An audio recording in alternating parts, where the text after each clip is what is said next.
Hey, what's going on? How many calls of action do you think you need on your website or your landing page to get an opt-in or to get a conversion? Think it's one, think it's two, think it's three, think it's more than three? Put your answer down in the comments. Let me know what you think. I'm telling you, it's not two or three or more than three. How about one? Let me tell you a story. So I once heard a concept when I worked in sales in corporate America many, many moons ago from one of my bosses and my leaders. And it was this concept of the Chinese menu. And we're talking about ordering lunch. And the story went something like, if you were hungry for lunch and the only thing available was a hot dog wagon, and your choices were order a hot dog or starve, what would you do? Right? Assuming you're not vegetarian and all this kind of stuff, but just play with me here. You've got that option. Very simple. Eat or don't eat.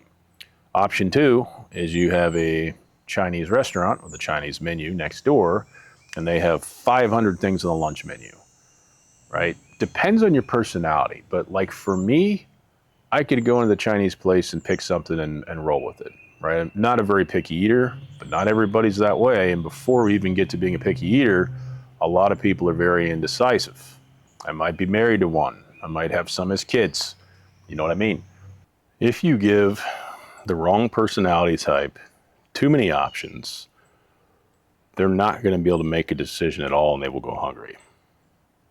Sounds crazy, right? In my mind, pick something. Pick something so you can eat. And everybody works that way. Some people, if they have too many options, they literally can't and won't make a decision and will starve. Pretty crazy, but it is what it is. So how does this relate to your marketing? Several months ago, I was looking at my website and was focused on the front page above the fold, meaning as soon as you go to it, you don't have to scroll. And I started going, does my messaging make any sense? Do people know what this means? Does the right audience, which I'm targeting, understand this? And what am I asking them to do? And I had a book a call button as the first thing they see when they may or may not understand what I'm talking about. Didn't work very well. Okay. So what I ended up doing was kind of leaning into the story brand framework with Donald Miller and kind of clarifying my message and simplifying that experience. And I ended up moving, I'd say 90% of the website menus to the bottom of the page. They're still there. They're just not a focal point. And my initial call to action is kind of the same call to action as this video. There's a button. You can go to highticketchecklist.com and get that free resource. And it converts at like 20%, right? So it's been a game changer to get people into our world. Instead of asking them for a 20-minute call, it's like, hey, check out this free resource, download it, helps you evaluate your offer. If you're not getting as much activity on your calendar as you'd like, it's probably your offer, not your marketing. Could be both, but you got to start with the offer, and it makes a world of difference. So, and I'll tell you more about that. So that lead magnet lives on its own landing page as well. I just told you the URL. We drive organic and paid traffic to it, and you can either enter your email, click the button for a CAPTCHA and submit, or leave, right? Buy the hot dog or leave, and it averages a 20% opt-in. We have another lead magnet, same format, different URL, that converts at 29 to 30%. This is after hundreds and hundreds and hundreds of unique visitors have hit the page. So it shouldn't be that good, right? It shouldn't make that much sense, but it's very, very easy for people to go, yeah, I'm curious enough to do this or I'm not. So 3 calls to action on the top of your website or the top of your landing page, it might as well be 0. It's too much. And if you want to test that, if you're using a Go High Level or a ClickFunnels type of tool, split test it. If you don't believe me, check it out for yourself. Go with what you've got now, or strip down to 1 call to action, and you'll see an impact, a difference there for sure.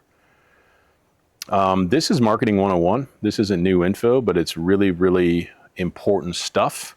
Simplifying the experience, giving people one option at a time to get things started is a great idea. Like I said, it's something that I've done recently in my own business. I've been doing this almost 11 years, and I'm seeing immediate impacts in a positive way. And you might too. So I already spilled the beans a bit. If this is helpful, this is actually one of 12 items on that high ticket checklist that we discuss, highticketchecklist.com. It's a free one-page PDF. It's designed to be a 2-minute exercise for you and only you.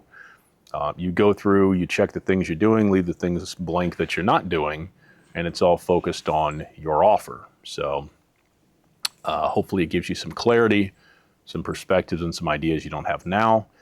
If this is your first time at the channel, I encourage you to watch more videos, check out what we've got going on. It's a unique channel. We've got some business stuff, marketing stuff, AI stuff, and then a lot of kind of unplugged and unfiltered stuff, like me reviewing cigars, hanging out, talking about business in a super duper relaxed setting. Well, just picture this with a t-shirt and a cigar. And we smoke some meats as well. I like to smoke meats, so that's what we're doing.